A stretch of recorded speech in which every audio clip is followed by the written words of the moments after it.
Assalamualaikum warahmatullahi wabarakatuh. Bismillahirrahmanirrahim. Alhamdulillahi rabbil alamin. Wassalatu wassalamu ala sayyidina Muhammad wa ala alihi wa sahbihi ajma'in. Amma ba'd. Lebih dahulu diucapkan selamat hari raya kepada sekalian jamaah Masjid Darul Ma'mur dan kepada pelajar-pelajar, khususnya ialah pelajar-pelajar kuliah duha dalam perkara tauhid. Alhamdulillah, pada tahun ini kita dapat berhari raya lebih baiklah dibandingkan kepada tahun-tahun yang lepas. Cuma hari raya hari ini agak berlainan sedikit kerana ia hari raya di mana jiran-jiran kita tidak sama merayakan seperti kita. Mereka telah mendahului kita untuk beraya. Tapi kita tidak sangsi apa yang diputuskan oleh kerajaan kita atau oleh mufti kita, yang mana memang benarlah bahawasanya anak bulan itu tidak mungkin dilihat ataupun tidak boleh dilihat mengikut ahli falak yang pakar dalam perkiraan falak pada hari Ahad itu. Untuk hari Ahad itu iaitu untuk kita berhari raya pada hari Ahad. Jadi kita mengikutlah sebagaimana yang ditetapkan. Itu adalah benar, dan mereka juga benar kerana mereka telah berbuka, artinya berhari raya, kerana mereka iaitu Malaysia, Brunei dan Indonesia, mereka nampak bulan di salah satu wilayah mereka. Walaupun apapun, kita serahkan pada Allah Subhanahu Wa Taala yang lebih mengetahui, dan kita sama-samalah kita bergembira dan maaf-maaf dan berlapang hati dalam masalah agama ini, yang mana itu hanya yang sebenarnya Allah Ta'ala saja yang mengetahui. Baiklah, kita balik kepada pelajaran tauhid kita dengan kitab Aqidatul Najin. Kita balik, kita baca di muka surat 160, iaitu dengan tajuk dalil menunjukkan arad itu baharu. Jadi dalam benda selain Allah Ta'ala ini ialah alam. Selain Allah alam. Mana apa saja yang selain Allah itu adalah alam. Jadi kita diwajibkan menyembah Allah sebagaimana kita kata iyyaka na'budu, hanya kita menyembah Allah. Jadi kita tidak menyembah alam kerana alam itu adalah ciptaan Allah Subhanahu Wa Taala. Jadi alam itu ada dua perkara yang terkandung dalam alam, sama ada arad ataupun jauharnya. Jadi kita fahamlah bahawasanya, katakan kita melihat sebuah kereta, itulah dia punya jauhar. Kereta itu aradnya ialah kereta ada 4 tayar umpamanya, kemudian kereta itu ada atapnya, ada bodinya, dan ada enjinnya, dan kereta itu boleh ditumpangkan orang lain ataupun penumpang ataupun driver. Yang kita nampak itu kereta, itulah arad.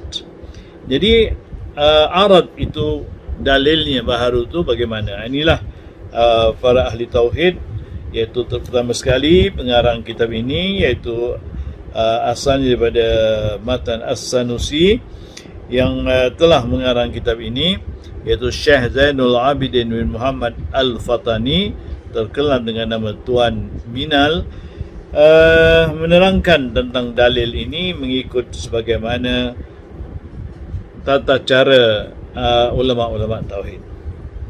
Jadi beliau mengatakan, dan dalil baharu segala arad itu terhenti ia atas membatalkan berdiri arad-arad dengan sendirinya.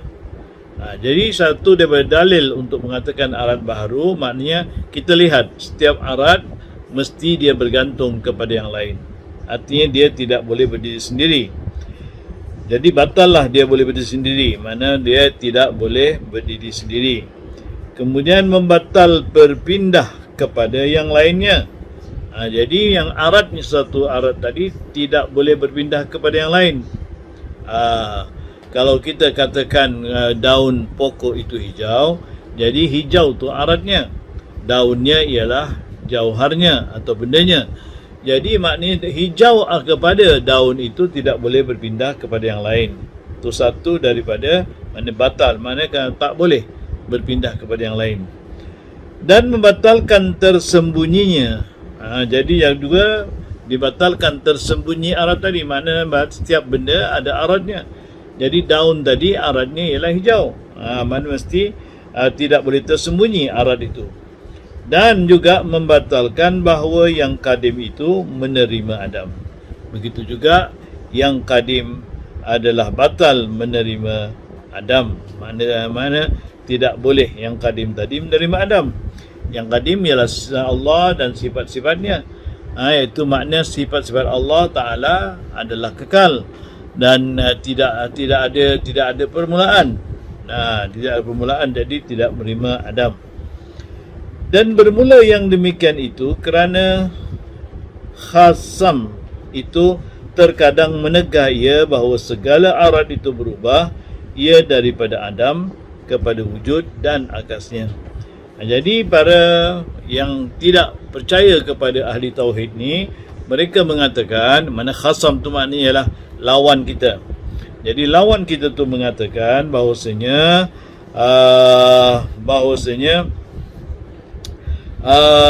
ditegahlah, maknanya bahawa segala arat itu berubah, ia daripada Adam kepada wujud. Mana tidak mungkin satu arat kata dia ditegah daripada daripada Adam kepada wujud atau daripada wujud kepada Adam. Bagi mereka arat itu kekal. Ini adalah tidak benar. Bagi ahli tauhid mengatakan kerana arat berubah-ubah dan berasal daripada Adam, maknanya daun saja, kemudian barulah datang hijaunya. Daun dan hijau. Jadi tak bolehlah maknanya hijau dah ada kemudian daunnya belum ada. Jadi itu semuanya tidak mungkin. Maka bermula gerak kemudian daripada sukun, umpamanya itu tiada ada ia makdum. Jadi benda yang bergerak, katakanlah pokok tadi bergerak goyang kerana ada angin, maka dia bergoyang ataupun bergerak. Jadi bergerak daun-daun pokok, pohon-pohon tadi semuanya daripada asalnya tak bergerak. Jadi dia tak bergerak, kemudian dia bergerak. Kemudian setelah bergerak dia tak bergerak.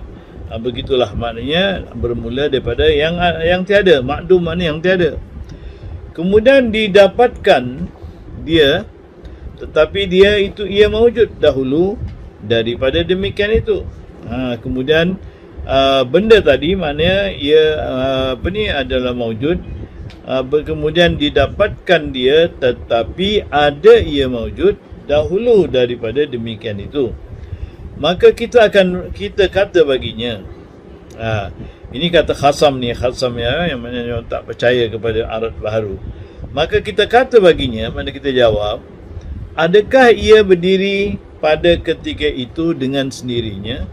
Adakah katakan hijau tadi, warna hijau tadi kepada daun, adakah dia berdiri sendiri? Tidak berdiri, tidak bergantung pada lain? Atau ia berpindah daripada suatu tempat kepada tempat yang lain? Atau ia berpindah daripada satu tempat, maknanya mungkin sebelum pergi daun dia ada tempat lain dulu, tempat yang lain, kemudian baru tempat lain. Atau sembunyi ia pada tempat itu, atau dia sembunyi, kemudian bila daun tu ada baru dia datang, misalnya begitu. Maka jikalau ada surah, iaitu gambaran yang pertama, yakni berdiri sendirinya, nescaya lazim berdiri arat dengan sendirinya, itu ialah batil. Jadi kalau sekiranya kita kata arat tadi, mana warna hijau itu kepada daun, berdiri dengan sendirinya, dia tak ada tempat lain, itu satu daripada yang dikatakan oleh khasam, untuk kita buktikan bahawasanya khasam iaitu lawan adalah salah. Jadi kalau dia berdiri sendiri adalah batil, tidak betul. Jadi batil tu tidak betul. Dan jikalau ada ia surah yang kedua, maka iaitu seperti demikian itu juga, kerana bahawasanya lazim berdiri arad itu dengan sendirinya pada lahzah berpindahnya, pada lahzah berpindahnya. Jadi kalau perkara yang kedua, mana berpindahlah dia, mana dia berpindah dengan sendirinya, itu adalah batil. Tapi kalau dia berpindah pada kemudian, pada situ juga suatu lahzah itu adalah demikian, itu adalah yang dikatakan batil tadi. Dan jikalau ada surah yang ketiga, nescaya lazim berhimpun dua yang berlawanan, dan iaitu batil. Jadi kalau kita ambil surah yang ketiga, maka dua yang berlawanan itu adalah batil. Kita ulangi apa surah-surah ini tadi. Pertama, adakah ia berdiri dengan pada kira dengan sendirinya? Itu pertama. Kedua, berpindah daripada suatu tempat kepada tempat lain. Mana berpindah daripada asal kepada satu tempat lain, atau tersembunyi. Jadi ketiga-tiga ini sebenarnya adalah batil. Tidak boleh. Kerana bila dia dikatakan dia tersembunyi, makna seolah-olah mana dia berlawanan daripada antara ada dan tiada, maka dia kedua-duanya jadi lazim, maka ini membawa kepada batil. Maka berkata ia, ini Khasam ni berkata, kami benarkanlah akan yang demikian itu, tetapi tiada kami benarkan bahawasanya menunjukkan ia atas baharunya, kerana ihtimal bahawa ada ia kadim dan berubah ia daripada Adam kepada wujud dan akasnya. Jadi dia menekankan yang mana kalau kita terima pendapat kita, mana kalau mereka menerima pendapat kita, jadi boleh diterima, tetapi kata mereka bahawasanya yang demikian itu, mana menerima demikian itu adalah tertakluk kepada ihtimal, artinya kemungkinan benda itu memang kadim. Memang boleh berpindah dari satu tempat ke tempat, tapi benda itu kadim. Benda itu adalah memang asal, sudah ada. Artinya warna hijau tadi kepada daun tadi sudah ada. Sudah ada dan memang ada, memang dia akan berada kat daun. Sudah ada dahulu. Itu makna kadim.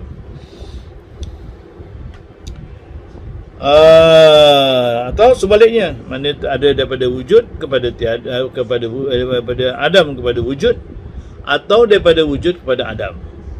Bila dah lepas wujud dia Adam, maka kita batalkan dia dengan bahawa yang kadim itu tiada menerima Adam.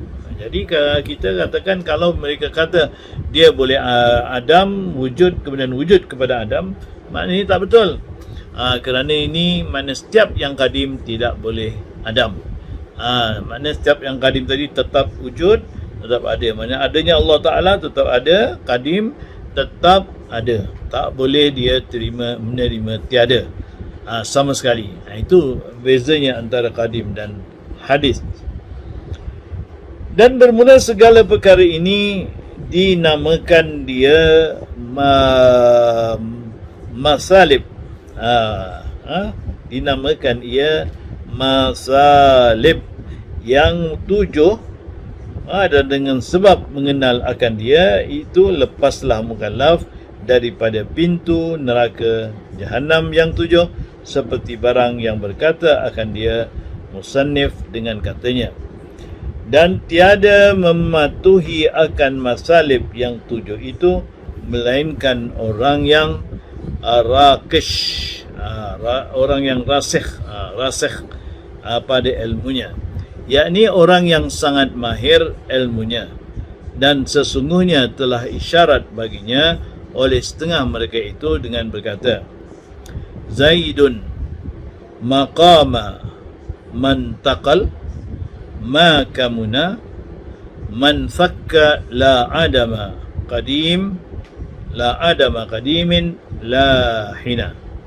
Artinya bermula pekerjaan yang lebih itu tiada berdiri ia dengan sendiri, dan tiada berpindah ia daripada suatu kepada suatu zat, dan tiada tersembunyi ia padanya, dan tiada tanggal daripada zat, dan tiada adam bagi yang kadim, dan tiada bagi segala yang baharu yang tiada berpermulaan baginya. Ini adalah sebagai apa yang dikatakan oleh pengarang, iaitu sebagai satu conclusion ataupun sebagaimana yang dikatakan tadi adalah itulah yang apa yang perkatakan, iaitu yang pertama sekali bahawasanya arad ini tidak boleh berdiri sendiri, kemudian tiada boleh berpindah daripada satu arad kepada jadi arad yang lain, kepada bentuk yang lain, kepada jauhar yang lain, kemudian ia tidak tersembunyi, maknanya ia mesti terang nampak. Jadi menunjukkan arad itu baharu. Jadi benda yang tidak boleh berdiri sendiri, benda yang tidak boleh berpindah, dan benda yang tidak kadim adalah menunjukkan, atau benda yang tidak tersembunyi yang nampak menunjukkan benda itu baharu. Itulah dalil arad baharu. Dalil arad baharu. Mana kita ingatkan saja, kemudian kita fikirkanlah perkara itu. Jadi kerana makna apa yang arad, yang ada pada arad, katakanlah manusia itu satu jauhar. Manusia, mana kita tahu manusia itu ada apa? Ada kaki, ada tangan, ada kepala, ada jari dan sebagainya lah manusia.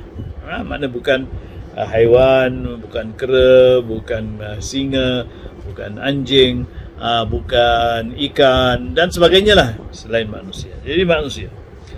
Jadi manusia ini adalah manusia, iaitu mengatakan manusia. Jadi setiap manusia ni ada aradnya, iaitu bercakap. Seperti saya bercakap ni sekarang. Jadi itu adalah sifat manusia. Jadi sifat manusia bercakap ini, adakah dia datang kemudian atau dia memang ada pada arad, atau dia boleh berpindah dari saya yang manusia yang bercakap ni kepada yang lain. Itulah. Jadi pada pendapat ahli sunnah wal jamaah, dalam perkara ini makna sifat bercakap pada manusia ini adalah arad, di mana arad ini tidak boleh berpindah kepada benda lain. Makna manusia boleh bercakap, tidak boleh berpindah kepada haiwan boleh bercakap. Yang mana sifat yang ada pada manusia boleh bercakap, sifat itu sendiri tak boleh berpindah kepada yang lain, dia khas kepada manusia. Kemudian dia asalnya tak ada. Dia benda yang tak ada kepada ada. Kemudian dia tidak tersembunyi, makna nampak.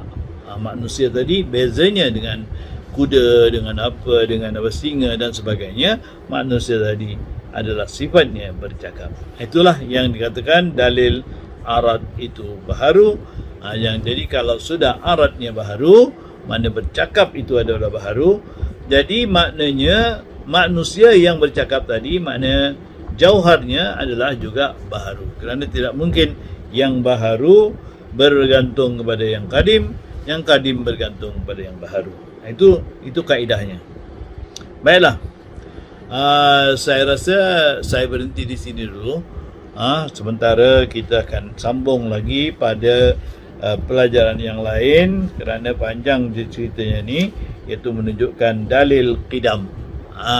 Kita tahu dalil wujud. Sudah kita tahu kan macam mana wujud tadi, wujudnya Allah Ta'ala, yang mesti Allah Ta'ala ada.